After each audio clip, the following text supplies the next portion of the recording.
आप सभी को प्रेज द लॉर्ड। और मैं परमेश्वर का धन्यवाद देती हूँ कि उन्होंने ये दिन दिखाया और फिर से मुझे इस लायक बनाया कि मैं आप सबके सामने परमेश्वर के एक और सुंदर वचन को लेकर उपस्थित हूँ। और आइए हम आज की आराधना को स्टार्ट करने से पहले हम एक प्रार्थना करेंगे और हम उसके बाद हम एक भजन गा के परमेश्वर के वचन में जाएंगे। आइए हम प्रार्थना करें। परमेश्वर पिता, धन्यवाद देते हैं इस सुंदर समय के लिए पिता, जो आपने आज हमारे जीवन में दिया है। हम इस दिन को देखने के काबिल नहीं थे पिता, परंतु फिर भी आपकी बड़ी दया और करुणा हम पर हुई है पिता, कि हम आज इस वक्त यहाँ मिलकर आपके नाम की महिमा स्तुति करने वाले हो रहे हैं पिता। इस सेशन को हम आपके हाथ में सौंपते हैं।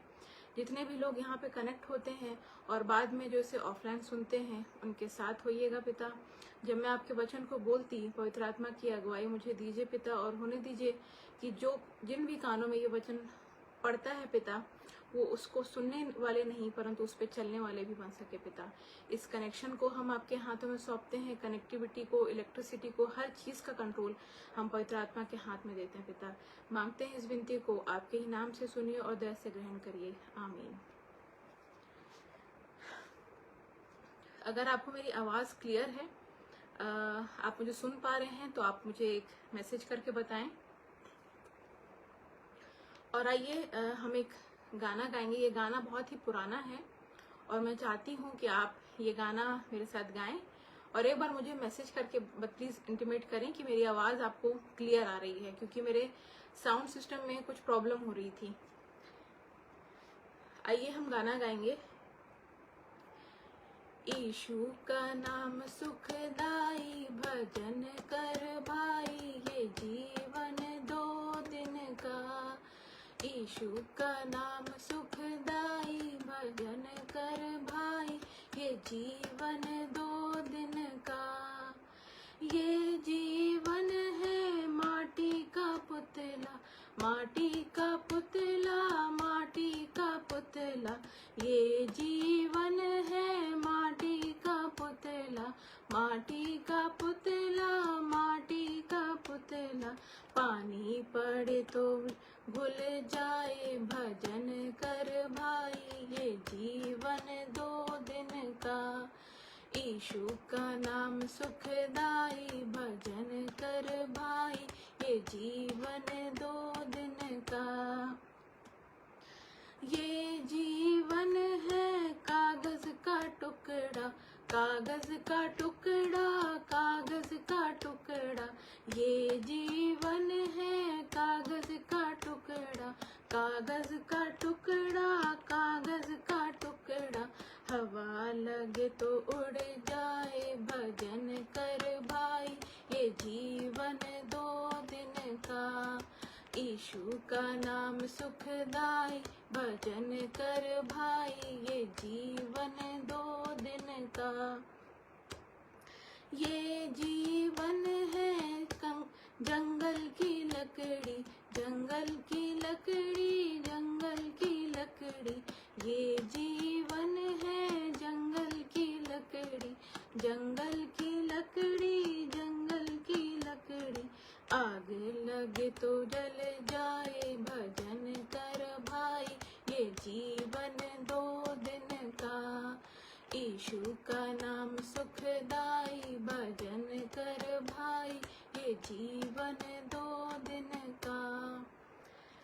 हम इस गाने के द्वारा सारी महिमा परमेश्वर को देते हैं और आई होप मेरी आवाज़ आपको क्लियर है। आइए हम वचन में चलेंगे। और आज का, जैसा आप टॉपिक देख पा रहे होंगे, आज का जो टॉपिक मैंने लिया है वो है थैंक्स गिविंग के ऊपर। और ये जो गीत मैंने गाया है परमेश्वर की महिमा में, ये मेरे दादाजी का बहुत ही उनका फेवरेट सॉन्ग था और ये उन्होंने अपनी बाइबल में लिख के रखा हुआ है। और इस गाने के द्वारा मैं सारी महिमा परमेश्वर को देती हूँ। और आइए हम वचन में चलेंगे। और वचन के लिए आज जो मैंने चुना है, जो टॉपिक मैंने चूज किया है, वो है भजन संहिता 34वां अध्याय और उसका 1 से 3 पद तक। साम 34 वर्स 1 to 3 यहाँ पे वचन कहता है, मैं हर समय यहोवा को धन्य कहा करूंगा, उसकी स्तुति निरंतर मेरे मुख से होती रहेगी। मैं यहोवा पर घमंड करूंगा, नम्र लोग यह सुनकर आनंदित होंगे।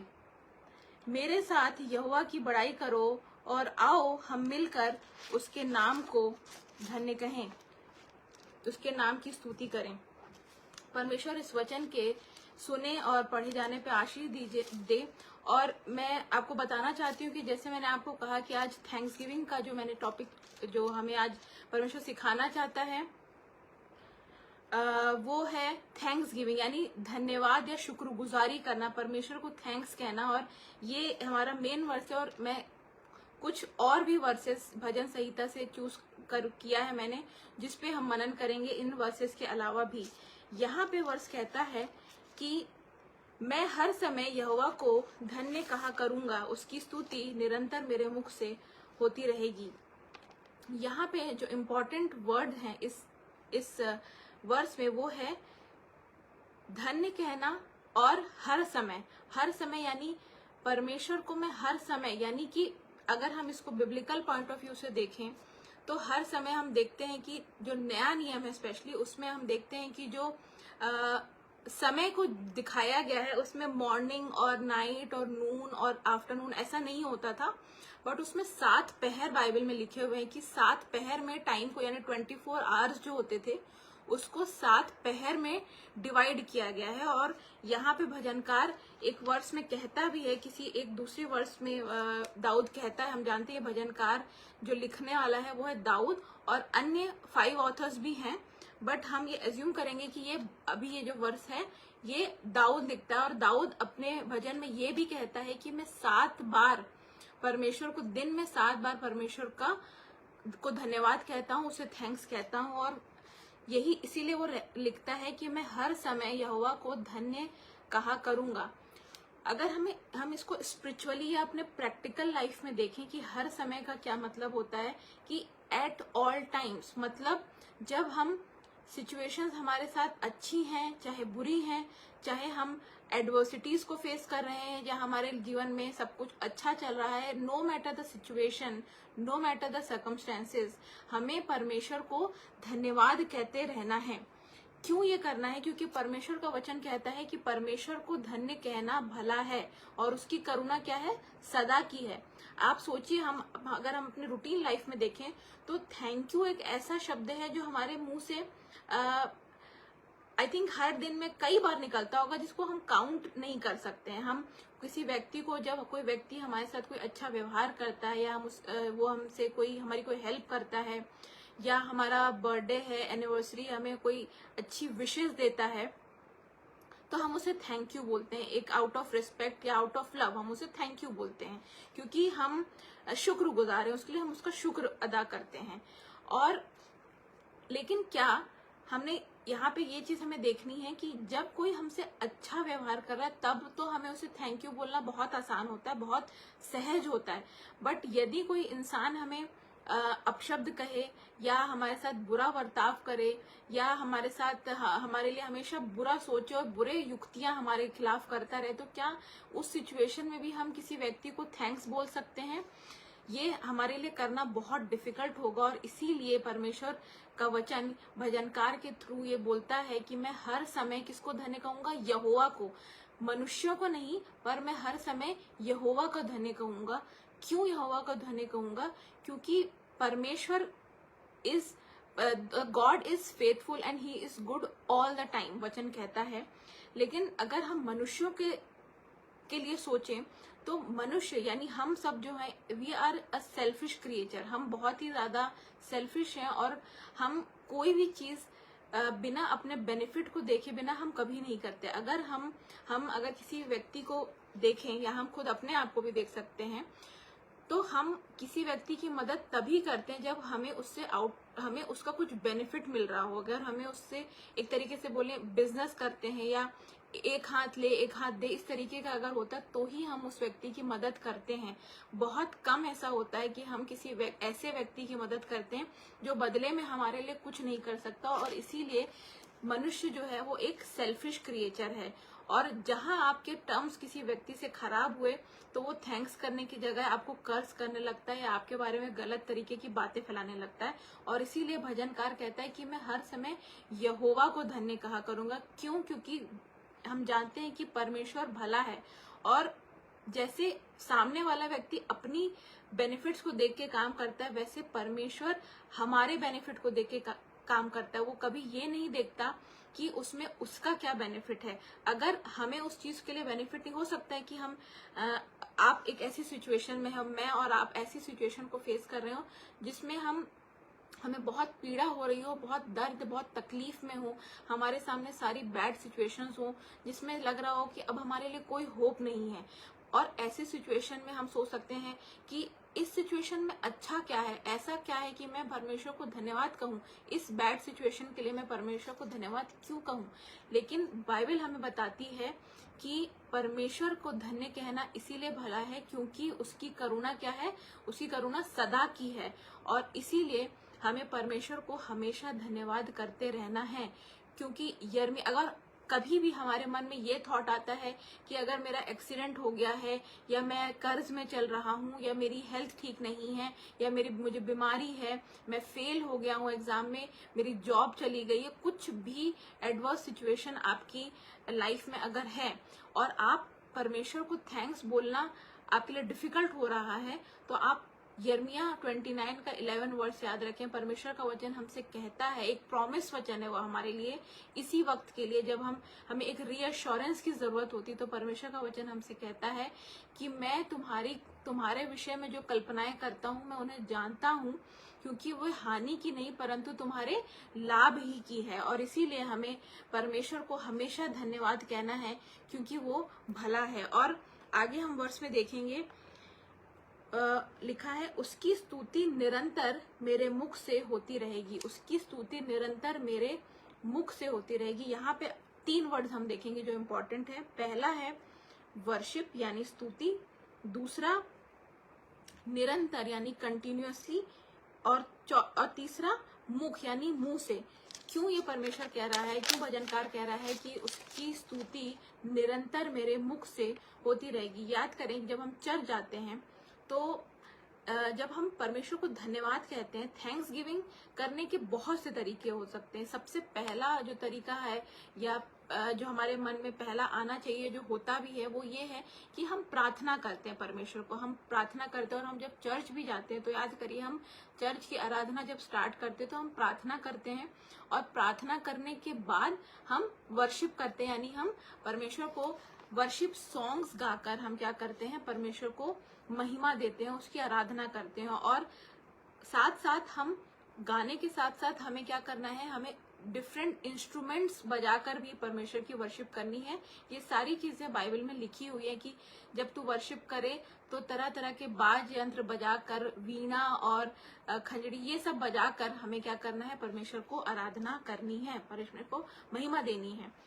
बट जो इम्पोर्टेंट वर्ड है वो क्या है कि निरंतर मेरे मुंह से परमेश्वर की स्तुति होती रहे। निरंतर मतलब without fail, irrespective of your situations, irrespective of your circumstances. Thessalonians में आप याद करें, पॉल भी यही कहता है कि निरंतर प्रार्थना में लगे रहो। जैसे मैंने आपको बताया कि परमेश्वर की शुक्रगुजारी करने के 2 तरीके, एक्चुअल में 3 तरीके हो सकते हैं। पहला है कि हम प्रेयर करें, दूसरा है हम थैंक्स गिविंग, दूसरा है हम वर्शिप करें, और तीसरा है गुड डीड्स यानी अच्छे काम करना। क्योंकि बाइबल हमें बताती है कि हमें विश्वास अगर करते हैं तो हमें अच्छे काम भी करना है। तो ये सारी चीजें दिखाती हैं कि हम परमेश्वर के प्रति क्या है, हम शुक्रगुजार हैं, उसे हम शुक्र अदा करते हैं। बट कंटिन्यूअली करने का मतलब क्या है, इट शोज, जैसे मैंने आपको बताया कि जब हम डिफिकल्ट टाइम्स में हैं, बीमार हैं, हम बीमार हो सकते हैं, हमारे फैमिली में कोई बीमार हो सकता है, हमारी फैमिली में हो सकता है किसी लव्ड वंस को हमने खोया हो, या किसी भी तरीके की बैड सिचुएशन में अगर हम हैं, तो हम पाएंगे कि थैंक्स गिविंग करना या आराधना करना बहुत डिफिकल्ट होता है हमारे लिए। क्योंकि हम मायूस होते हैं, हम दुखी होते हैं, और हम कंटिन्यूसली अपने मन में हमारे डाउट आता रहता है कि कैसे हम वर्शिप कर पाएं और क्यों हम वर्शिप करें। तो इसके लिए हमें इसका कारण ये होता है कि हमारा ध्यान, हमारा जो फोकस होता है वो उसके ऊपर नहीं होता जो हमारे अंदर है, पर उसके ऊपर होता है जो हमारे बाहर है। यानी हमारे जो ट्रबल्स हैं, जो हमारे ट्रायल्स हैं, जो हमारे टेम्पटेशंस हैं, जो हमारी बीमारियां हैं, जो हमारे फेलियर्स हैं, उसके ऊपर हम ज्यादा फोकस करते हैं rather than focusing on God. और जहां हमारा फोकस परमेश्वर से हटेगा तो हमारे मन से इसी तरीके की बातें निकलेंगी। याद करिए, जब पतरस पानी पे चलता है, वो चलता है लेकिन थोड़ी देर में वो डूबने लगता है। वो क्यों डूबने लगता है? क्योंकि उसने अपना फोकस परमेश्वर से हटाया, यीशु मसीह से हटाया उसने फोकस, और जहां उसने फोकस हटाया वो परेशानी में फंसने लगा और परेशानी उसे अपनी तरफ खींचने लग गई।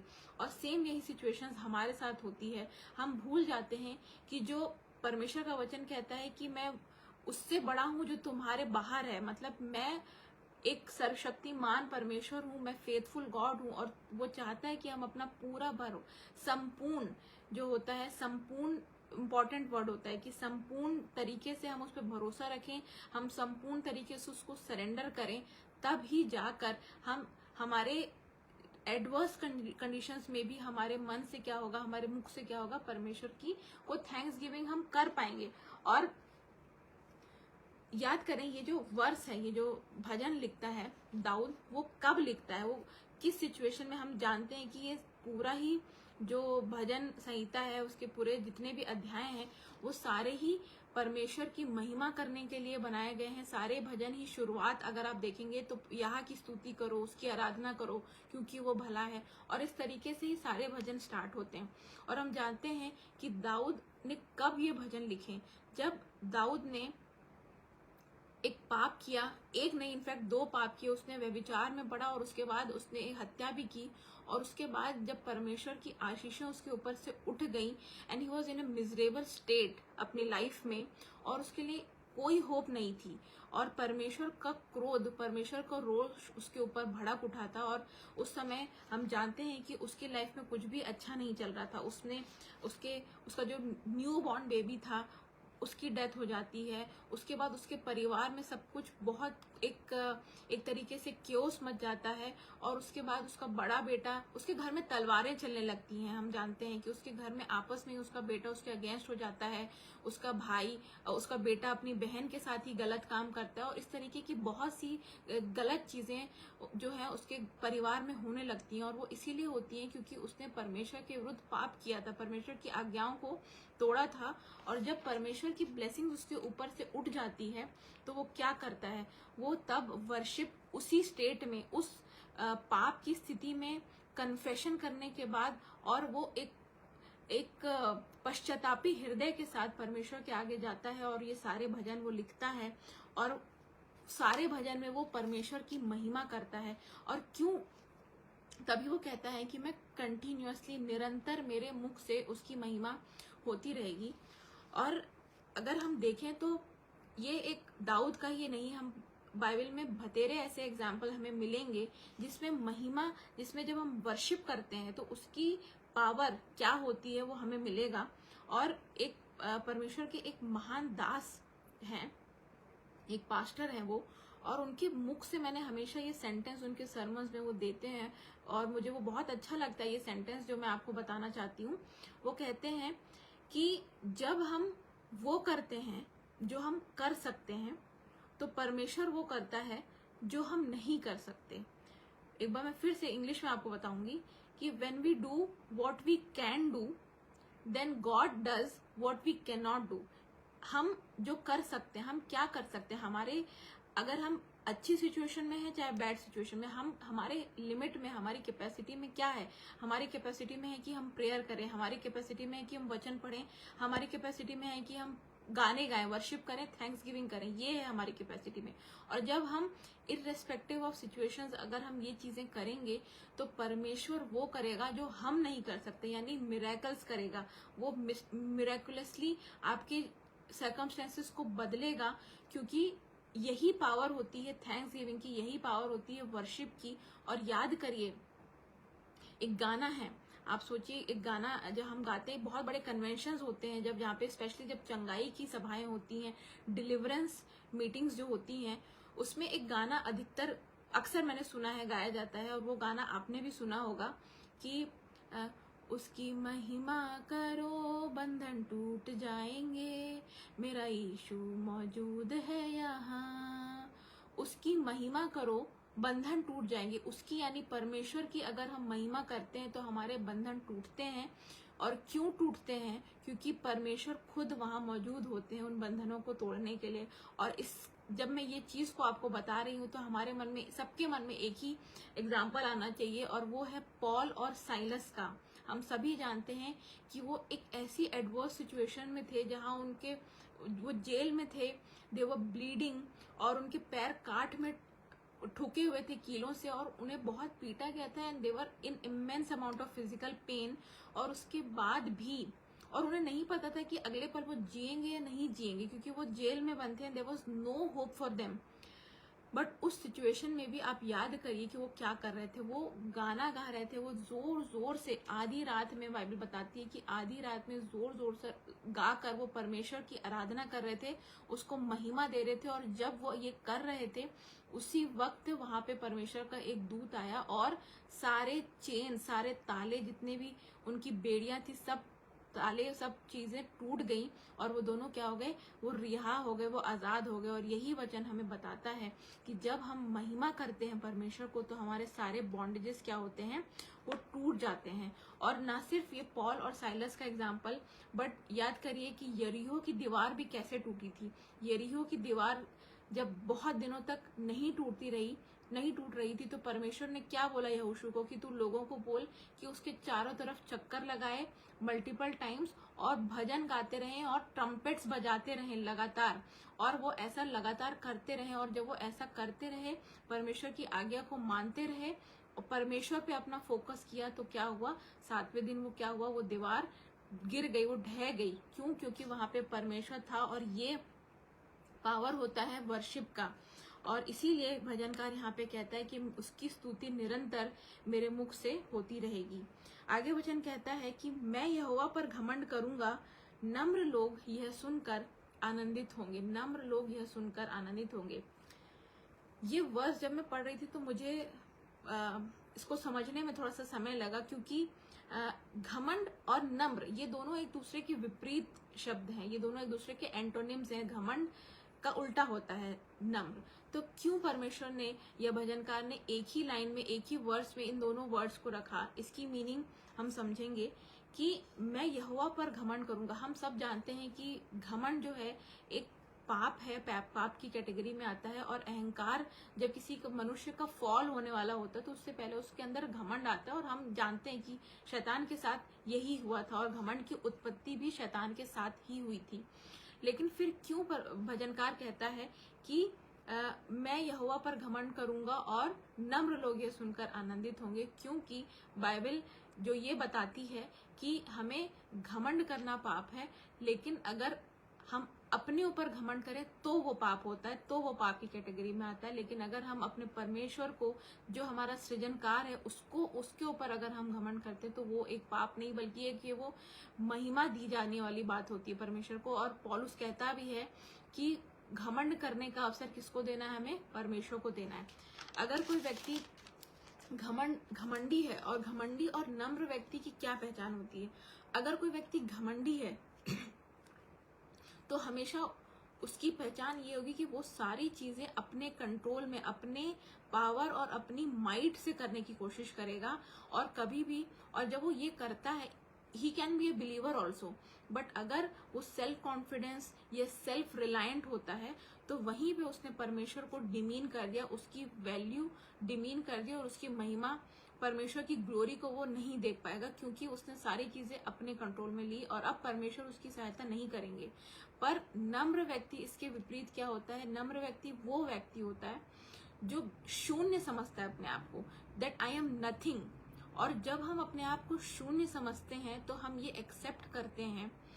पौलुस कहता है कि जब मैं निर्बल होता हूँ तब सबसे ज्यादा बलशाली होता हूँ। क्यों? क्योंकि तब हम परमेश्वर को मौका देते हैं कि हम ये एक्सेप्ट करते हैं कि that we are nothing without the help of God. हम अगर उठते हैं सुबह, जैसे मैंने आपको बताया कि हम अगर हर दिन उठते भी हैं तो हम जो सांस लेते हैं जो हम एफर्टलेसली लेते हैं, हमें पता भी नहीं चलता कि हम सांस ले रहे हैं, वो सांस हम अपनी एफर्ट्स के साथ नहीं लेते, वो हम इसीलिए लेते हैं क्योंकि परमेश्वर की दया, उसकी करुणा हम पे है, इसीलिए हम ले पाते हैं। तो हम कैसे अपने लाइफ की सिचुएशंस को, बुरी सिचुएशंस का हम सोच सकते हैं कि हम खुद उनका सामना कर सकते हैं। तो अगर कोई व्यक्ति सेल्फ रिलायंट, सेल्फ कॉन्फिडेंस से भरा हुआ, सेल्फ राइचियसनेस, स्वयं की धार्मिकता, ये सारी चीजें अगर कोई व्यक्ति किसी के अंदर है तो वो क्या होता है, वो घमंड उस व्यक्ति के अंदर होता है। और ऐसे व्यक्ति परमेश्वर के राज्य में क्या करेंगे, प्रवेश नहीं करेंगे। लेकिन उसके विपरीत नम्र लोग यह सुनकर आनंदित होंगे। अगर मैं घमंड करना चाहती हूँ तो मुझे परमेश्वर पे ही और सिर्फ परमेश्वर पे घमंड करना है। उसके अलावा मैं मेरी माइट कुछ नहीं है, मेरी कैपेबिलिटीज कुछ नहीं है, मेरी डिग्रीज कुछ नहीं है, मेरी एजुकेशन कुछ भी नहीं है, अगर मैं परमेश्वर को दूसरे स्थान पे रखती हूँ। और वचन कहता है, ये बात जो मैंने समझी कि क्यों नम्र लोग ये सुनकर क्यों आनंदित होंगे, अगर हम यहोवा पर भरोसा रखेंगे या यहोवा पर हम घमंड करेंगे। तो आप याद करिए कि एक वर्स है, आई थिंक मैथ्यू में है, कि यीशु मसीह अपने चेलों को एक चीज समझाते हैं, एक दृष्टांत समझाते हैं कि एक धनवान व्यक्ति का एक ऊंट का सुई के नाके से गुजर जाना सहज है, यानी पॉसिबल है, लेकिन एक धनवान व्यक्ति का परमेश्वर के राज्य में प्रवेश करना इम्पॉसिबल है, बिल्कुल नहीं कर सकता। और ऐसा क्यों कहा था परमेश्वर ने, क्योंकि हम अपने धन, अपने वैभव, अपनी वेल्थ, अपनी ब्यूटी, अपनी प्रोस्पेरिटी, अपनी डिग्रीज और अपने डेजिग्नेशन को लेके हम कभी भी किंगडम में, कभी भी परमेश्वर के राज्य में प्रवेश नहीं कर सकते। अगर किसी व्यक्ति को परमेश्वर के राज्य में प्रवेश करना है तो हमें नम्र बनाना है, अपने आप को शून्य करना है, और तभी हम ये कर पाएंगे। और इसीलिए दाऊद ये चीज कहता है।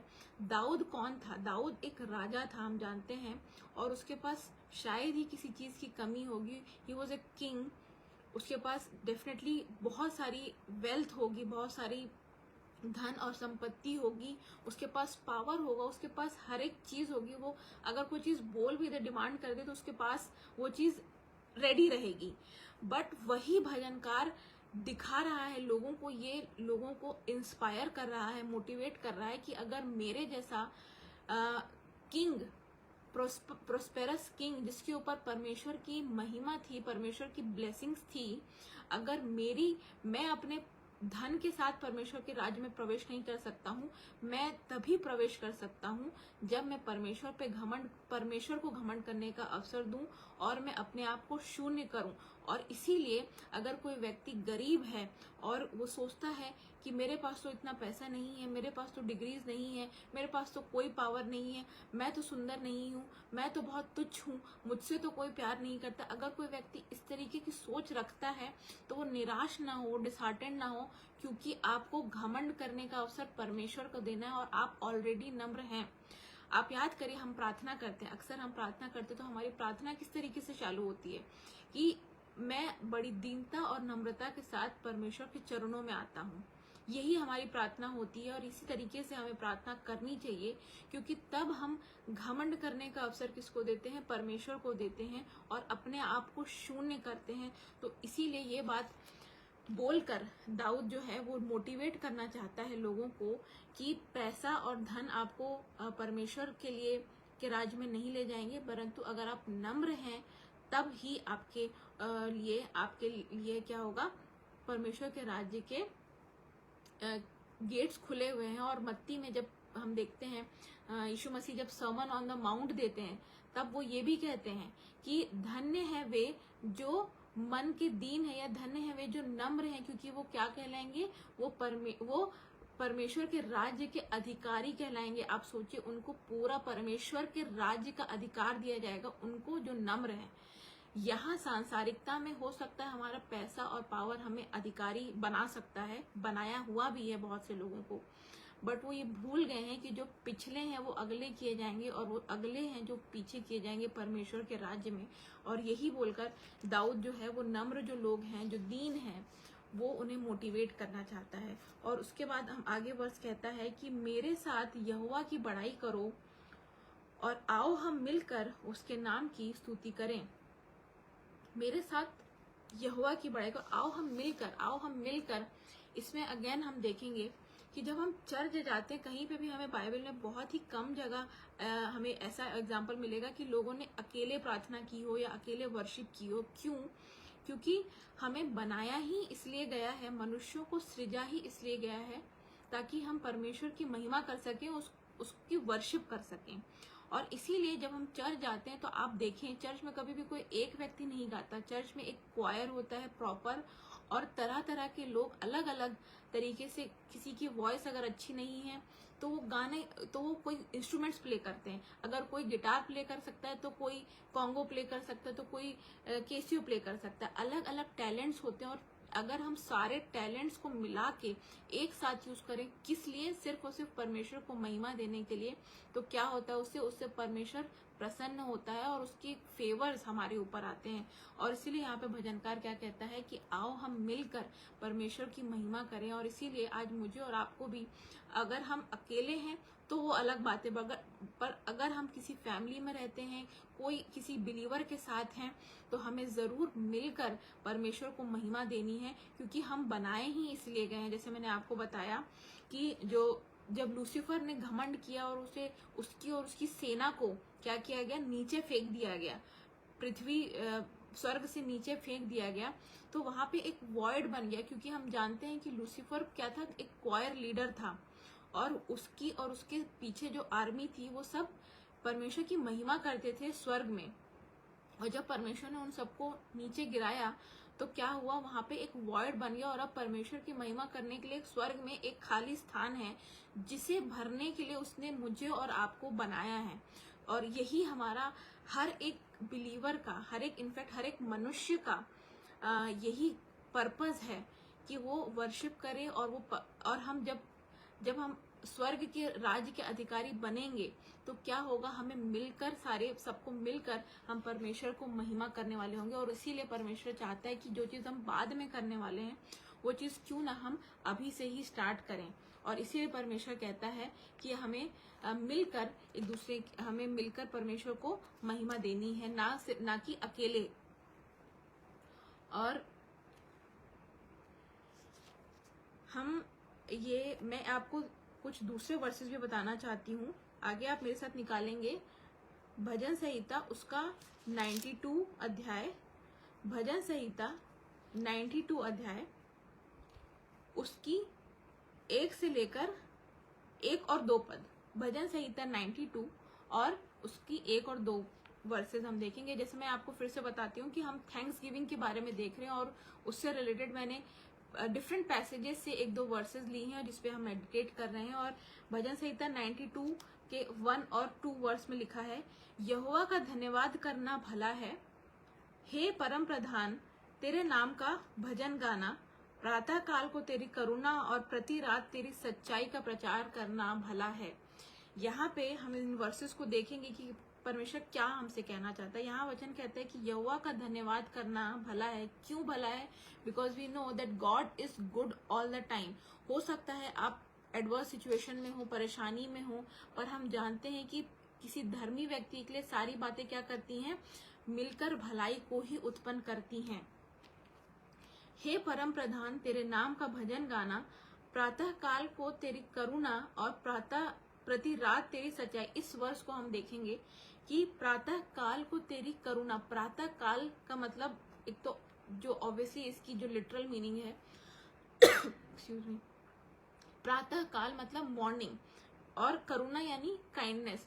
प्रातः काल को, अब इसकी 2 मीनिंग हो सकती है। अगर हम इसे प्रैक्टिकली देखें तो हर मॉर्निंग अगेन हम जो अपनी प्रेयर करते हैं, हम सबसे पहली प्रार्थना क्या करते हैं कि यहोवा को धन्य कहना भला है, क्योंकि उसकी करुणा क्या है? सदा की है। His kindness lives forever. मतलब अगर हम उठे हैं अपने बेड से, हमने आज का दिन देखा है, अगली सुबह देखी है, तो वो सिर्फ और सिर्फ परमेश्वर की करुणा का ही असर है, करुणा के ही कारण पॉसिबल हो पाया है। और अगर हम इसकी स्पिरिचुअल मीनिंग देखें कि प्रातः काल को तेरी करुणा का प्रचार करना, इसका मतलब यह है कि प्रातः काल मतलब when everything is going right in our life. हाँ, जब हमारी लाइफ बहुत स्मूथ चल रही है, सब कुछ अच्छा हो रहा है, सब हम we are in good health, we are earning well, हमारे जीवन में कोई परेशानी नहीं है, हमारे लव्ड वंस के जीवन में कोई परेशानी नहीं है, उसको यहाँ पे एज ए मेटाफर यूज किया गया है प्रातः काल बोलकर। और इसीलिए परमेश्वर कहते हैं कि हर प्रातः काल को तेरी करुणा का। क्यों करुणा का? क्योंकि अगर हमारे जीवन में सब कुछ अच्छा चल रहा है तो ये इसीलिए नहीं है क्योंकि इसमें हमारा कोई बहुत एफर्ट है, नहीं, इसलिए है क्योंकि परमेश्वर की करुणा हम पे है, उसकी दया हम पे है। इसीलिए इस बात का हमें प्रचार करना है, because God is good all the time. और यहाँ पे इम्पॉर्टेंट चीज इस वर्ष का दूसरा पार्ट है जो कहता है, और प्रति रात तेरी सच्चाई का प्रचार करना। प्रति रात, अगेन मैं इसका जो वर्ड मीनिंग है या जो लिटरल मीनिंग है कि रात में तेरे सच्चाई का प्रचार करना। बट अगर हम इसकी स्पिरिचुअल मीनिंग देखें, इसको again as a metaphor use किया गया है। और प्रति रात का मतलब ये है कि जब भी हम अपने आप को कठिनाइयों में, परेशानियों में अगर हम पाते हैं, तब भी हमें परमेश्वर का प्रचार करना नहीं छोड़ना है। क्यों? Because the word says that our God is faithful, he is a faithful God. और उसके प्रोमिसेस हम जानते हैं, जितने भी प्रतिज्ञाएं बाइबल में लिखी हैं, जब तक वो पूरी नहीं होंगी तब तक परमेश्वर का राज्य नहीं आएगा। और वो कहता है, वो हम जानते हैं कि वो विश्वास योग्य है, और जो जो प्रोमिसेस उसने हमारे लिए किए हैं उसको पूरा करने में वो क्या है, वो विश्वास योग्य है। और अगर आज मैं और आप हमारी लाइफ में कोई ऐसी सिचुएशन देख रहे हैं कि हमारी कोई हेल्थ रिपोर्ट गलत आई है, तो हमें उन रिपोर्ट्स पे भरोसा नहीं करना है कि हाँ ये रिपोर्ट आ गई, अब मैं क्या करूं। और हम तुरंत क्या करते हैं, हम नेगेटिव चीजें बोलने लगते हैं, नेगेटिव अंगीकार करने लगते हैं, जो कि हमारी गलती होती है। और हम क्यों करते हैं? क्योंकि हमारे अंदर पवित्र आत्मा नहीं है, और उस वक्त और हम क्या होते हैं, अपने विश्वास में डगमगाने लगते हैं। और अगर हम देख रहे हैं, हमारे आंखों के सामने है कि हमारी रिपोर्ट्स गलत आई हैं, ठीक नहीं है, फिर भी हमें क्या करना है, प्रति रात उसकी सच्चाई का प्रचार करना है। इसका मतलब क्या है, उसकी सच्चाई क्या कहती है? वचन हमें बताता है उसकी सच्चाई क्या है, कि उसके कोड़े खाने से क्या हो चुका है, मैं चंगी हो चुकी हूँ, या मैं चंगा हो चुका हूँ। चंगे हो जाओगे नहीं, चंगे हो चुके हो।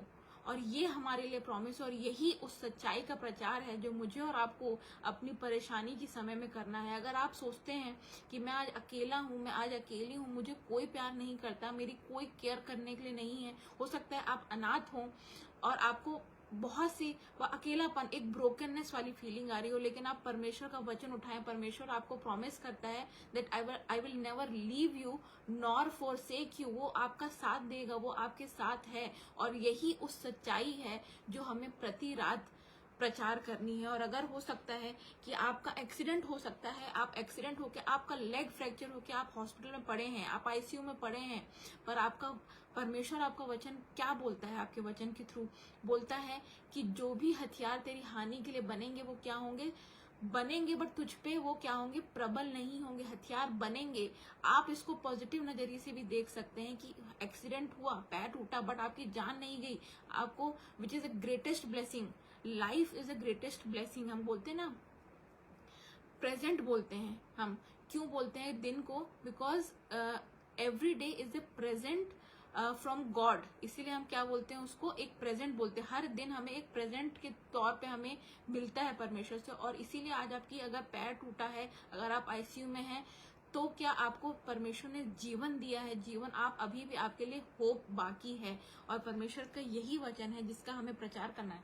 आप सोचिए, हम कितने ऐसे लोग हैं, हमने कितनी ऐसी गवाहियां सुनी हैं कि जिन्होंने अपनी एडवर्स सिचुएशंस में अपने ठीक होने के को प्रोक्लेम किया है और पॉजिटिव वर्सेस को बोला है और टेस्टमनी दी है। शायद बहुत ही कम हम ऐसे मिलेंगे, नेग्लिजिबल अमाउंट ऐसे मिलेंगे जिन्होंने अपनी फेथ को क्लेम किया है कि नहीं, मेरी रिपोर्ट्स कुछ भी कहें पर परमेश्वर का वचन मुझे यही कहता है और मैं इसी पे विश्वास करूंगा। हम छोटी से छोटी परेशानियां हमारे जीवन में आती नहीं और हम बिल्कुल हताश और निराश होने लगते हैं, लेकिन परमेश्वर का वचन हमें बताता है, हमें ढाढ़स देता है। और मैं आपको एक परमेश्वर की एक महान सर्वेंट थी, उनके बारे में आपको मैं बताना चाहती हूँ। आपने सुना होगा, फैनी क्रॉसबी करके एक महिला थी, जो 90s की बात है, ये 90s में वो थी। और वो महिला जो थी वो अंधी थी एंड मतलब वो बर्थ से नहीं थी अंधी, पर वो 6 वीक्स की जब हुई तब ड्यू टू डॉक्टर्स नेग्लिजेंस कुछ इन्फेक्शन उन्हें हुआ और उस इन्फेक्शन के आई इन्फेक्शन उन्हें कुछ हुआ और उस इन्फेक्शन के कारण उनकी आंखें चली गई, मतलब उनकी आंखों की रोशनी चली गई और लाइफ लॉन्ग वो मतलब वो अंधी ही रही, वो देख नहीं पाई, कोई भी मेडिकल हेल्प उन्हें नहीं मिल पाई क्योंकि बैक देन उतनी फैसिलिटीज भी नहीं थी। और उनने अपनी पूरी जीवन कितने 94 इयर्स तक वो जी और वो क्या थी, उनकी आंखें नहीं थी। और वो इनके बारे में मैं आपको क्यों बता रही हूँ, because she is the one who is known as the queen of gospel singing. Queen of gospel singing के नाम से इन्हें जाना जाता है। क्यों? क्योंकि इन्होंने 8000 से ज्यादा भजन यानी गॉस्पल सॉन्ग्स को लिखा, पोएम्स को लिखा, और दोनों ही गॉस्पेल और सेक्युलर दोनों तरीके के पोएम्स और म्यूजिक को इन्होंने बनाया। और आज भी हम उनके गानों को अपनी कलीसियाओं में गाते हैं। और अमेरिका में, ये अमेरिका से बिलोंग करती थी और इन्हें वहां पे कहा जाता है queen, mother of modern congregational singing in America. इन्हें 2 नामों से जाना जाता है, queen of gospel singing and mother of modern congregational singing in America. और आप और मैं भी कलीसिया में इनके बहुत से गाने गाते हैं, लेकिन शायद हमें इनके बारे में नहीं पता होगा। आपको मैं एक गाना बताती हूँ। हम गाना गाते हैं, ये कथा मेरी, ये मेरा गान, उसी का यश में करता बयान। ये गाना इंग्लिश में ब्लेस्ड एश्योरेंस है या धन्य प्रभु मेरा धन्य निश्चय है। ये गाना इन्हीं ने, फैनी क्रॉस्बी ने लिखा है। और ऐसे बहुत से गाने हैं, प्रेम से आज यीशु बुलाता तुम्हें, और ये इस तरीके के बहुत से गाने हैं जो इन्होंने लिखे। मैंने आपको बताया मोर देन 8000 हिम्स इन्होंने लिखी हैं। और इम्पॉर्टेंट बात ये नहीं है कि ये ब्लाइंड थी, अभी इनकी शुरुआत ही हुई थी। और इनकी जब शादी हुई और इनकी एक डॉटर हुई, उस डॉटर को जब वो 6 वीक्स अराउंड या कुछ वीक्स की वो ओल्ड थी, तब उसे टाइफाइड हुआ और परमेश्वर ने उसे भी ले लिया। आप सोचिए कि एक न्यू बॉर्न बेबी को भी टाइफाइड होने की वजह से उन्होंने खो दिया। और उस वक्त भी उन्होंने एक गाना लिखा है, उसका हिंदी वर्जन मुझे नहीं मिला, बट उस वक्त भी जब आप सोचिए अगर मैं और आप, अगर हमारे घर में गॉड फॉरबिड इस तरीके की कोई सिचुएशन होती है तो हम क्या करेंगे? हमारे मुंह से क्या परमेश्वर के भजन, हमारे लिए परमेश्वर के भजन जो लिखे हुए हैं उनको गाना मुश्किल होगा।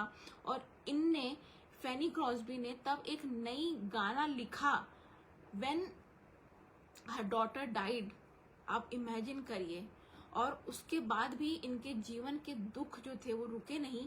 इसके कुछ सालों के बाद इनके हस्बैंड ने इनको डिवोर्स भी कर दिया and she was all alone through out and she lived for 94 years। और उनकी टेस्टमनीज इस तरीके की थी, जब उनसे पूछा जाता था कि आप इतना मतलब आपके जीवन में कठिनाइयां हैं, परेशानियां हैं और आप वर्शिप सॉन्ग्स लिखती है, तो वो यही कहती थी कि अगर परमेश्वर मुझे ठीक नहीं करेगा तो इसमें उसका कुछ पर्पस है और वो मुझे ऐसे ही यूज करना चाहता है। और आप देखिए उसकी लेगेसी देखिए कि आज के दिन तक मैं और आप और अमेरिका की हर एक कलीसिया, इनफैक्ट हर एक बड़ी कलीसिया में इनके गानों को हम गाते हैं। और आज मैं और आप, हमें थोड़ा सा बुखार हो जाता है, थोड़ी सी परेशानियां हमारे जीवन में आ जाती हैं, तो हम परमेश्वर को कोसने लगते हैं, परमेश्वर को कंप्लेन करने लगते हैं। और एक ऐसी स्त्री का हमने टेस्टिमनी देखा जो अंधी थी और 94 इयर्स तक ब्लाइंड थी और उन्होंने गाने लिखे। आज मुझे और आपको अपने आप से पूछना है कि हमने कितने गाने अपने जीवन में लिखे हैं परमेश्वर के लिए। हमने ऐसी, हमारी पूरी बॉडी परफेक्ट होते हुए भी हमने परमेश्वर के लिए क्या किया है आज? क्या हमारे मुंह से शुक्रगुजारी के वर्ड्स निकलते हैं? हमारे लिए तो अपनी बिजी लाइफ से, बिजी शेड्यूल से परमेश्वर के लिए समय निकालना तक मुश्किल होता है। और एक ऐसी महिला का हमने सुना कि जिन्होंने आंख ना होते हुए भी गाने लिखे परमेश्वर की महिमा के लिए। और इसलिए परमेश्वर कहता है कि प्रति रात तेरी सच्चाई का प्रचार करना भला है। और इसीलिए, क्योंकि यही मेरी और आपकी परमेश्वर में बुलाहट है, क्योंकि हम अगर कोई चीज अपने सामने होती हुई देख रहे हैं, अच्छी चीज होती हुई देख रहे हैं, तो उसमें परमेश्वर की बड़ाई करने में कोई बहुत बड़ी बात नहीं। अच्छा है जब हमारे साथ कुछ अच्छी चीजें होती हैं, हम धन्यवाद करते हैं, तुरंत हम चर्च जाकर धन्यवादी दान देते हैं, परंतु परमेश्वर को हमसे वो नहीं चाहिए। परमेश्वर को हमसे चाहिए है धन्यवाद का बलिदान हमसे चाहिए। और इसीलिए मैं आपसे आगे मैं जो नेक्स्ट पैसेज हम निकालेंगे वो है भजन संहिता 50वां अध्याय, उसकी हम 2 वर्सेस देखेंगे। भजन संहिता 50 अध्याय उसकी 14th और 15th वर्स मैं पढ़ूंगी आपके लिए। परमेश्वर को धन्यवाद ही का बलिदान चढ़ा और परम प्रधान के लिए अपनी मन्नतें पूरी कर, और संकट के दिन मुझे पुकार, मैं तुझे छुड़ाऊंगा और तू मेरी महिमा करने पाएगा। परमेश्वर यहाँ कहता है कि मुझे धन्यवाद का बलिदान चढ़ा। उसे हमारे किसी भी पैसे या हमारी शोहरत का बलिदान नहीं चाहिए। वो सिर्फ और सिर्फ हमसे क्या चाहता है? धन्यवाद का बलिदान चाहता है। अगर हम इस 50th चैप्टर को, साम 50 को हम पूरा पढ़ेंगे तो हमें इसमें पता चलेगा कि परमेश्वर लोगों से कहता है कि अगर जो जानवर या जो खेत खलिहान जो परमेश्वर ने ही बनाए हैं, अगर हम उसी की बनाई हुई चीजों को उसी को जाकर अर्पण करते हैं तो इसमें कौन सा बड़ा काम करते हैं। ये वही बात हुई कि हमने किसी से पैसे लिए और उसी पैसे से हमने उसे कोई गिफ्ट खरीद कर दे दिया। तो परमेश्वर कहता है कि मुझे तुम क्या बलिदान चढ़ा सकते हो? अगर मुझे कुछ खाना होगा तो क्या मैं तुमसे मांगूंगा? जो मैंने ही हर तरीके के खाने को बनाया है, तो मैं क्या तुमसे मांगूंगा? तो इससे ये हमें समझना चाहिए कि हम अपने पैसे से, अपनी शोहरत से और अपने वेल्थ से, अपने डेजिग्नेशन, अपनी डिग्रीज, किसी भी चीज से हम परमेश्वर को खुश नहीं कर सकते। सिर्फ और सिर्फ परमेश्वर हमसे बलिदान चाहता है, एक बलिदान, वो है थैंक्स गिविंग का, कि हम किसी भी हाल में रहें हम परमेश्वर को धन्यवाद कहते रहें। और अय्यूब को आप याद करिए इस मौके पे कि अय्यूब का जीवन कुछ इसी तरीके से था। आप देखिए कि पूरे तरीके से उसकी जीवन में कुछ भी नहीं बचा था, और परमेश्वर ने शैतान को बोला था कि सिर्फ उसकी जान को छोड़ देना, उसके अलावा तुम कुछ भी उस टेस्ट कर सकते हो। और शैतान ने कुछ भी नहीं रख छोड़ा। इनफैक्ट उसके घर वालों ने, उसके बच्चे पूरे खत्म हो गए, उसके जितने भी जानवर थे, उसकी जितनी वेल्थ थी सब खत्म हो गई, और उसकी बीवी जो इकलौती साथ में बची वो भी उसने भी क्या किया, उसने भी उसे गलत तरीके के अंगीकार करने के लिए परमेश्वर के खिलाफ भड़काने की कोशिश की। लेकिन आप देखिए अय्यूब का जीवन क्या था, अय्यूब के मुंह से क्या निकलता है? जिस परमेश्वर से मैंने सुख लिया है, क्या मैं उससे दुख ना लूं? क्यों हम आज हमेशा परमेश्वर से सिर्फ अच्छी चीजें चाहते हैं, हम सिर्फ हमेशा बेनिफिट की चीजें चाहते हैं, और जब वो हमारा टेस्ट लेना चाहता है, जब वो हमारी परीक्षा लेता है, तो हम डगमगाने लगते हैं, हमारा विश्वास भटकने लगता है। परमेश्वर कहता है कि मुझे धन्यवाद ही का बलिदान चढ़ा। और मैं आपको बताती हूँ, मेरे जो दादाजी हैं उनकी बाइबल में मैंने एक बहुत ही इम्पोर्टेंट चीज, एक इंटरेस्टिंग चीज पढ़ी जो मैं आपसे शेयर करती हूँ। आज 16 अगस्त को मेरे दादाजी ने आज के दिन ही अपनी इस पृथ्वी पे अपनी रेस को पूरी किया था, and he went for a heavenly abode. इस बात को काफी साल हो गए, मैं बहुत छोटी थी और मैंने उनके साथ बहुत समय नहीं स्पेंड किया है, लेकिन फिर भी कुछ फॉन्ड मेमोरीज हैं। और उससे भी बड़ी जो उनका जो ट्रेजर है वो है उनकी बाइबल, जो आज मेरे साथ है, और मैं उसको देखती हूँ और मैं इतनी ब्लेस्ड फील करती हूँ जिसको हम वर्ल्डली प्लेजर से कंपेयर नहीं कर सकते। और उनकी बाइबल में मैंने एक बहुत ही इंटरेस्टिंग चीज पढ़ी जो मैं आपके साथ भी शेयर करना चाहती हूँ, कि उन्होंने लिखा है कि अगर कोई व्यक्ति परमेश्वर का काम करना चाहता है, उसको परमेश्वर को अपनी लाइफ डेडिकेट करना चाहता है या करता है, तो उसके अंदर 4 चीजें होनी चाहिए। वो 4 चीजें क्या होनी चाहिए? पहला एडोरेशन, दूसरा कन्फेशन, तीसरा थैंक्स गिविंग, और चौथा सप्लीकेशन। इन चारों का मतलब क्या है? एडोरेशन का मतलब क्या है? सराहना, परमेश्वर को सराहना, आदर के साथ। हम गाते हैं वो गाना भी, ओ कम लेट अस अडोर हिम, तो वो वाला अडोर करना या सराहना। दूसरा है कन्फेशन, यानी अपने पापों को, क्योंकि हर व्यक्ति पाप करता है और वो परमेश्वर की महिमा से रहित है, तो सबसे पहले हमें कन्फेस करना है, जैसे दाऊद ने किया कि हाँ मैं पापी हूँ, कन्फेस किया उसने।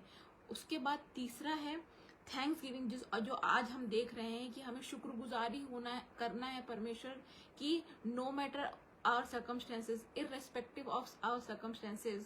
क्योंकि जब हम परमेश्वर को महिमा देते हैं इररेस्पेक्टिव ऑफ आवर सिचुएशंस, तो हम ये दिखाते हैं that we are not a slave of circumstances but we are the servant of the most high. और चौथी और आखिरी बात थी कि सप्लीकेशन, यानी सप्लीकेशन मतलब हम विनती के साथ बड़े हम्बल होकर, नम्र होकर अपनी विनती परमेश्वर तक पहुंचाएं या ले जाएं, यानी इन अदर वर्ड्स प्रेयर। जो पौलुस भी कहता है कि हमें तुम्हारे निवेदन और विनती प्रार्थना में धन्यवाद के साथ हमें परमेश्वर के सामने अपनी विनती को जब हम करते हैं प्रार्थना में, तो हमें विनती के साथ थैंक्स भी इंक्लूड करना है, ये मानते हुए कि वो हमें वो चीजें दे चुका है। और ये जो 4 चीजें मैंने आपको बताई, ये चारों को जब आप एक्रोनिम बनाएंगे तो एक्ट्स होता है। एक्ट्स यानी प्रेरितों के काम, जिसको हम इंग्लिश में बोलते हैं। और इसीलिए उन्होंने उस किताब में ही ये लिख रखा है कि अगर हम प्रेरित बनना चाहते हैं, कोई भी व्यक्ति अगर प्रेरित बनना चाहता है, तो उसके अंदर ये 4 चीजें होनी चाहिए। और मैंने आपको जितने भी एग्जाम्पल दिए, आप देखिए दाऊद का एग्जाम्पल हम देखते हैं, हमने फैनी क्रॉसबी का देखा, उसने कभी भी एक कंप्लेनिंग नेचर नहीं रखा, despite that she was not able to see her whole life. और उसने 8000 से ज्यादा गाने उन्होंने लिखे। और परमेश्वर का वचन आगे कहता है कि धन्यवाद ही का बलिदान चढ़ा और परम प्रधान के लिए अपनी मन्नतें पूरी कर। अब मन्नतें पूरी कर, इसका अर्थ ये है कि बाइबल में मन्नतें मांगना है ऐसा करके नहीं लिखा है, बट अगर परमेश्वर का वचन कहता है कि give to God whatever you have promised, अगर आपने और मैंने कोई प्रॉमिस किया है तो हमें उसको पूरा करना है। Even though we can not give God anything, हमारी अपनी कैपेसिटी इतनी नहीं है कि हम परमेश्वर को कुछ दें, बट फिर भी वो हमारा मन देखना चाहता है कि हम कितने ट्रू हैं टुवर्ड्स गॉड, हम कितने फेथफुल हैं टुवर्ड्स गॉड। और इसीलिए हम इसका बेस्ट एग्जांपल, हम अगर चाहे मन्नतें पूरी कर, हम जानते हैं हन्ना के जीवन को हम देखते हैं, उसने कितने समय से वो प्रार्थना कर रही थी संतान के लिए, पर परमेश्वर उसे संतान नहीं दे रहा था।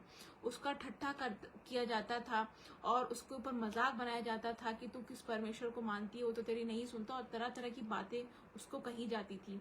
लेकिन फिर भी वो अपने विश्वास पे बनी रही। और परमेश्वर, जिस दिन उसने परमेश्वर को एक प्रॉमिस किया, क्या कि अगर तू मुझे संतान देगा तो वो संतान मैं तुझे अर्पण कर दूंगी, तेरे काम के लिए अर्पण कर दूंगी। और जिस दिन परमेश्वर ने देखा कि ये ट्रू है मेरे लिए, और उसने परमेश्वर ने उसे संतान दिया। और आज हम उसे जानते हैं, उसकी 2 किताबें हम पूरी पुस्तक में पढ़ते हैं। शैमुएल को उसने दिया परमेश्वर ने हन्ना को, और उसने अपनी मन्नत को पूरी की। उसने ये बोला था कि मैं तुझे वो बेटा अर्पण कर दूंगी, और उसने वो किया। इसलिए अगर आज मैं और आप, अगर हम कोई प्रॉमिस परमेश्वर को करते हैं, तो हम ये ध्यान रखें कि हम इमोशनल होकर कोई भी प्रॉमिस ना करें, और ऐसा कोई भी हम वायदा ना करें जो हम बाद में भूल जाए। क्योंकि अक्सर जब हम परेशानी में होते हैं तो हमारे मुंह से तरह तरह की बातें निकलती हैं, परमेश्वर बस एक बार मुझे ठीक कर दे और मैं ये करूंगा, मैं हर संडे चर्च जाऊंगी, बस एक बार मुझे ये मेरे कर्ज से मुक्ति दे दे और मैं हर बार अपना टाइद दूंगी। और इस तरीके की बहुत से प्रोमिसेस हम करते तो हैं, बट जब समय आता है तो हम पीछे हट जाते हैं, हम भूल जाते हैं परमेश्वर की उन ब्लेसिंग्स को जो उसने हमें दी है। और इसीलिए हमें हमेशा केयरफुल रहना है कि अगर हम मन्नत मांगते हैं तो हमें हमेशा उसे पूरी करना है, और अगर हम नहीं मांगते हैं तो भी हमें थैंक्स गिविंग का बलिदान उसे निरंतर देना है। और परमेश्वर का वचन आगे कहता है, और संकट के दिन मुझे पुकार। यहाँ अगेन हम देखेंगे कि 3 चीजें हमने देखी, ये 3 प्रोसेस हैं, ये 3 प्रोसेस हैं जो हमें करने हैं। और जब हम ये 3 प्रोसेस से होकर गुजरेंगे तो हमें चौथा, जो कि एक प्रॉमिस है परमेश्वर, वो हमें देता है। पहला प्रोसेस क्या है? परमेश्वर को धन्यवाद ही का बलिदान चढ़ा। दूसरा, परम प्रधान के लिए अपनी मन्नतें पूरी कर। और तीसरा, संकट के दिन मुझे पुकार। जब हम ये 3 चीजें करेंगे तो परमेश्वर हमारे लिए एक प्रॉमिस रखता है। नेक्स्ट वर्स में कहता है, मैं तुझे छुड़ाऊंगा और तू मेरी महिमा करने पाएगा। Praise God. आप देखिए, अगर हमें संकट के दिन परमेश्वर कहता है मुझे पुकार और मैं तुझे छुड़ाऊंगा। आप याद करिए दाऊद को, और ये वचन बहुत पावरफुल है और ये मैंने अपनी जीवन में भी पूरा होते हुए देखा है। और आप दाऊद को याद करिए, दाऊद जब शाऊल जब दाऊद के पीछे पड़ा हुआ था, उसकी जान का खतरा था, वो जंगल में मारा फिर रहा था, तो उसने परमेश्वर की दुहाई दी, परमेश्वर को उसने पुकारा और परमेश्वर ने उसे डिलीवर किया, उसने उसको प्रोटेक्ट किया और आखिरकार वो विजयी निकला।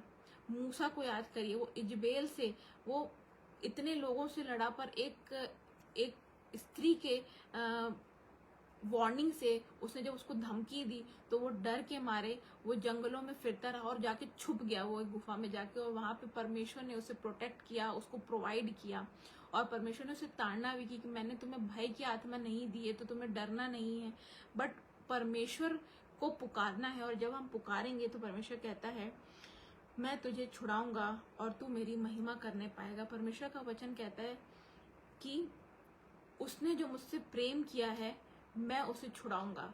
और जब हम थैंक्सगिविंग का हृदय रखते हैं तो इसका मतलब ये है कि हम अपनी सिचुएशन से नहीं, हम परमेश्वर से प्यार करते हैं।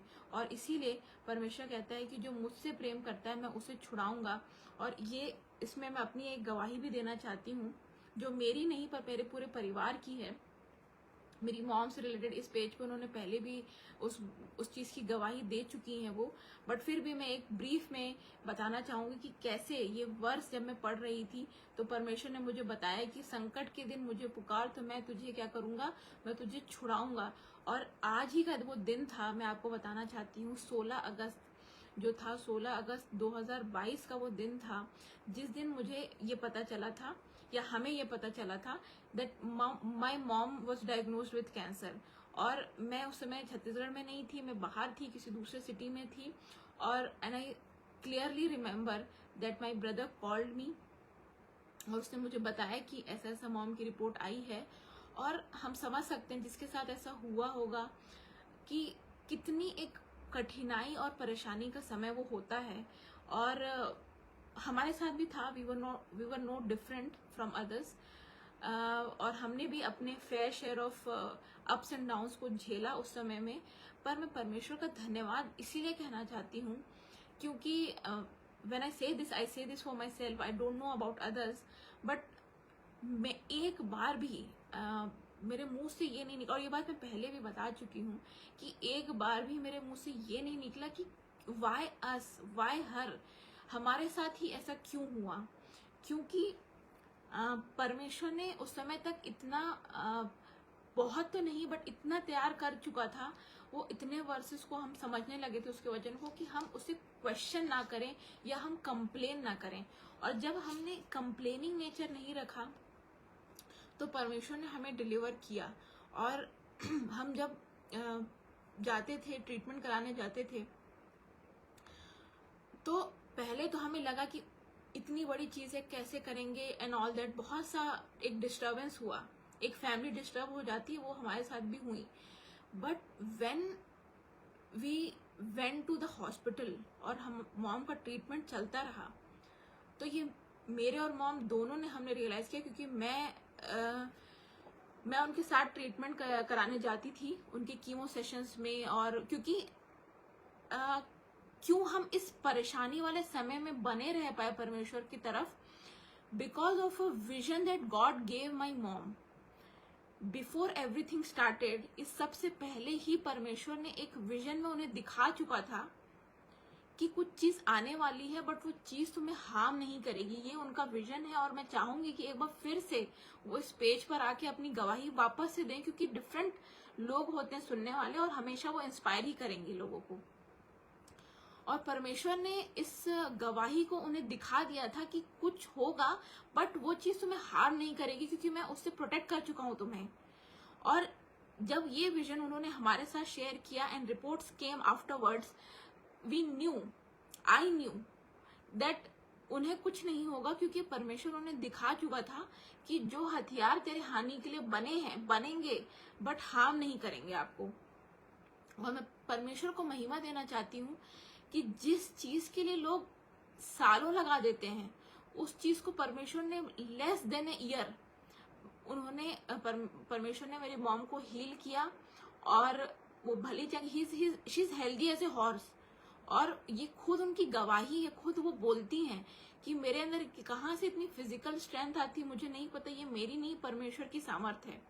और जब हम कीमो सेशंस में जाते थे हमें लगता था कि हमारा दुख बहुत बड़ा है, लेकिन जब हम वहां जाते थे तो हम देखते थे कि 2-2, 3-3 साल के बच्चे और उनकी पूरी नसें छिदी हुई रहती थी, और उन्हें अपने माँ बाप से अलग करके उन्हें इंजेक्शंस लगाए जाते थे कीमो सेशन के लिए। और छोटे बच्चे हैं, आप समझ सकते हैं कि इतना डिफिकल्ट होता है। और ऐसे भी लोग थे जो बहुत एल्डरली थे, मल्टीपल सर्जरीज हो चुकी थी, उनकी लाइफ एक्सपेक्टेंसी बहुत कम थी, and they were in miserable conditions, and also they did not have the money कि वो इतने एक्सपेंसिव ट्रीटमेंट को अफोर्ड कर पाए। और जब हम एक वचन कहते हैं, हम एक वर्स हमेशा कहते हैं, एक कॉमन एक सेइंग है that grass is greener on the other side. हमें लगता है कि दूसरों की सिचुएशंस हमेशा अच्छी हैं, लेकिन जब हम वहां गए तो हमें पता चला कि नो, इट्स गॉड्स ग्रेस कि हमें ये चीज आई है, ये हमें हानि के लिए नहीं है, ये इसीलिए है ताकि हम परमेश्वर हमें अपनी तरफ खींचे। और ये चीज हुई, और ये हमारे पूरे फैमिली के लिए गवाही बनी। और हमने वहां देखा कि लोग और भी कई सिचुएशन, और ये मेरी मॉम के खुद के मुंह से निकला है कि मेरी सिचुएशन तो दूसरों से बहुत बेटर है। और ये इसीलिए हुआ है क्योंकि परमेश्वर की ग्रेस थी, हम उसके अनुग्रह के बिना कुछ नहीं है। परमेश्वर कुरिन्थियों में कहता है पौलुस कि तुम किसी ऐसी परीक्षा में नहीं पड़े जो तुम्हारे सहने से बाहर हो, और अगर तुम पड़े भी हो तो इसीलिए पड़े हो क्योंकि परमेश्वर जानता है कि तुम उसे सह सकते हो, और साथ ही साथ वो तुम्हें डिलीवर करेगा, वो तुम्हारा निकास भी करेगा उस परेशानी से, और उसने वो किया है। और ये वचन जो मैंने आपके लिए पढ़ा, और संकट के दिन मुझे पुकार, मैं तुझे छुड़ाऊंगा और तू मेरी महिमा देखने पाएगा, इस वचन को उसने पूरा किया है मेरे जीवन में। क्योंकि ऑब्वियसली अब मैं अपने बारे में बता सकती हूँ, क्योंकि जब मुझे पता चला I had to travel around 18 to 20 hours I had to travel, and पूरे वक्त I was crying and I was praying, I was crying and I was praying. सिर्फ 2 ही चीज मैं कर रही थी, और थोड़े टाइम जब मुझे नींद आई होगी मैं सोई होंगी, लेकिन the rest of the time I was praying and I was crying, I was praying and I was crying, definitely not crying in front of my mom. और हम किसी के सामने आपस में नहीं रोए किसी के सामने भी, because we wanted to show की स्ट्रेंथ थी। और ये मेरी मॉम का बिलीव था which took us through this bad time. और मैं जानती हूँ क्यों आया ये चीज, क्योंकि मैंने आपको बताया कि जब आप अपनी लाइफ परमेश्वर को डेडिकेट करते हो तो शैतान का अटैक आपके ऊपर होगा। And my mom was a prayer warrior for I think 2022 से लेकर आज तक भी वो एक प्रेयर वॉरियर है।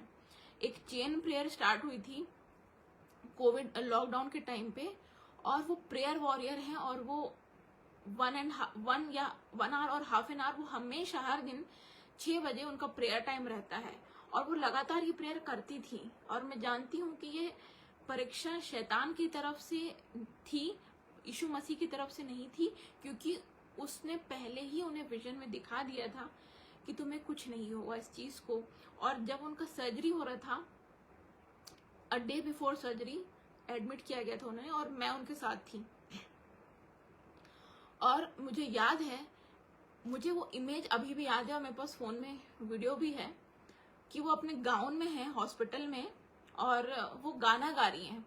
I don't know the song, but she is just singing, she is on a bed, और अगले दिन उनकी सर्जरी है, कैंसर की सर्जरी है, और she is just worshipping God. और and it gave me strength कि जो सह रहा है, जब वो इतना स्ट्रांग है तो हम क्यों ना रहें।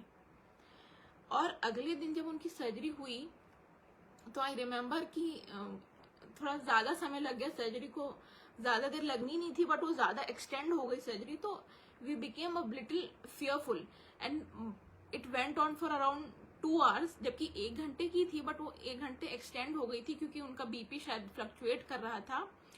और I remember for the whole 2 hours me and my brother was standing outside of the OT। मतलब हम बिल्कुल मुंह पे खड़े हुए थे, हम बैठे नहीं, एक सेकंड के लिए भी हम नहीं बैठे और हम खड़े रहे। और मैं पूरे वक्त अपने मुंह में, अपने मन में और धीरे धीरे मरमरिंग करके मैं सिर्फ एक गाना गा रही थी, जो अगेन मैंने अपनी मॉम से ही सीखा है।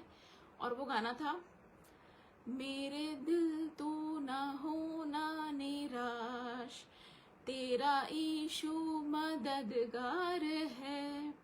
और बहुत अच्छा सॉन्ग है। जब आप ट्रबल्ड टाइम्स में हो, संकट में हो, जो वचन कहता है, तब आप उसे पुकारो। और मैंने उस वचन के द्वारा उसे पुकारा और परमेश्वर ने हमारी सुनी। और जिस चीज के लिए लोग सालों लगाते हैं, उसको लेस देन ए ईयर परमेश्वर ने डिलीवर किया। और आज भी वो आशीष बनी हुई है उनके जीवन में। लेकिन इसके लिए मैं सारी महिमा परमेश्वर को देती हूँ। लेकिन मैं ये बोलना चाहती हूँ कि ये जो बड़ी डिलीवरेंस मेरी मॉम की लाइफ में हुई, उन्हें डिलीवरेंस मिली कैंसर से, एंड इसीलिए क्योंकि शैतान चाहता है कि वो गिराए उन्हें, खींचे उन्हें, बट वो नहीं तोड़ पाया। इनफैक्ट हम और ज्यादा बढ़ते गए। क्यों? Because not for a single second we were complaining, we did not have a complaining nature, and that is why I believe कि हमारे साथ अगर, और मैं आपको एक चीज, एक अद्भुत प्रकाशन बताना चाहती हूँ कि मैं जब भी कोई भी वचन पढ़ती हूँ तो मुझे हमेशा मुझे इजराइली जो 40 इयर्स के विल्डरनेस में थे, वो हमेशा हर वचन में परमेश्वर मुझे बताता है। And I don't know why, but now I know क्योंकि जो रास्ता 7 डेज में कंप्लीट हो सकता था, परमेश्वर ने 40 साल क्यों लगाए उन्हें? क्योंकि वो कभी भी धन्यवाद नहीं किया उन्होंने परमेश्वर का। देवर ऑलवेज कंप्लेनिंग। खाना मिल रहा है तो ये नहीं है, अदरक नहीं है, लहसुन नहीं है, टेस्ट नहीं है, नॉनवेज नहीं मिल रहा, खराब हो जा रहा है, इकट्ठा कर ले रहे हैं, जबकि परमेश्वर ने बोला है कि मैं रोज दूंगा, I will deliver, I will provide, but फिर भी उन्हें इकट्ठा करके रखना, और वो खराब हो जाता था। और रास्ते में ये हो रहा, वो हो रहा, अंधेरा है तो वो उनका लाइट का खंभा बन के उनके साथ चलता था। But they were so complaining in their nature that it took 40 years for their wilderness. और आज जब हम अपने बैड सिचुएशंस में होते हैं, तब हम भी विल्डरनेस में ही होते, वो हमारी विल्डरनेस है। आप और मैं ये ना सोचें कि हम जंगल में हमारी विल्डरनेस होगी, नहीं। जब हम बैड सिचुएशंस में होते तो वो हमारी विल्डरनेस है। और जब 40 years को कंप्लेनिंग नेचर जब उनका नहीं बदला, तो परमेश्वर ने उन्हें 40 years तक फिर वो चीजें दिखाई। और इसीलिए मैं आपको बताना चाहती हूँ कि थैंक्स गिविंग इसीलिए इम्पोर्टेंट है, क्योंकि अगर हम आज थैंक्स गिविंग करना नहीं सीखेंगे तो 40 years तो परमेश्वर नहीं बोलता, लेकिन जो आगे आने वाले 7 साल हैं, period of tribulation and great tribulation, वो हम सहने से बिल्कुल हमारे बाहर होगा। और वो एक ऐसा समय होगा जब हम थैंक्स गिविंग तो नहीं कर पाएंगे, जरूर हम कंप्लेन करेंगे, क्योंकि वो इतना बैड और टफ टाइम होगा।